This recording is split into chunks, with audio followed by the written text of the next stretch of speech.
रेहाना रूही का एक शेर मेरे जहन में गर्दिश कर रहा था कि मैं आपको ये शेर जरूर सुनाऊंगा कि इतनी ताखीर से मत मिल के हमें सब्र आ जाए, इतनी ताखीर से मत मिल के हमें सब्र आ जाए और फिर हम भी नजर तुझसे चुराने लग जाएं।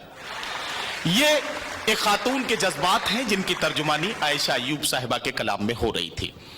बुजुर्गों और साथियों, हजरात गिरामी, खवातीनो हजरात, मैं आपसे एक बात अर्ज करूं कि एक जमाना था कि उस वक्त महबूब जब जुल्म किया करता था तो उस वक्त का शायर और उस वक्त का आशिक चुपचाप अंधेरे कमरे में बैठ के आंसू बहा लेता था।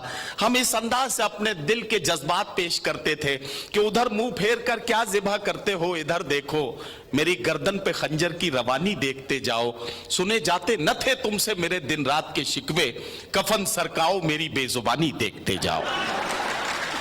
लेकिन आज का शायर और आज का आशिक ये सब नहीं करता। महबूब की आंखों में आंखें डाल के देखता है और ऐसे बात करता है कि बिछड़ के तुझसे किसी दूसरे पे मरना है, बिछड़ के तुझसे किसी दूसरे पे मरना है, ये तजुर्बा भी इसी जिंदगी में करना है। हम किसी और के हो जाएं तो हैरत कैसी, तुमने जो जख्म दिए हैं उन्हें भरना भी तो है।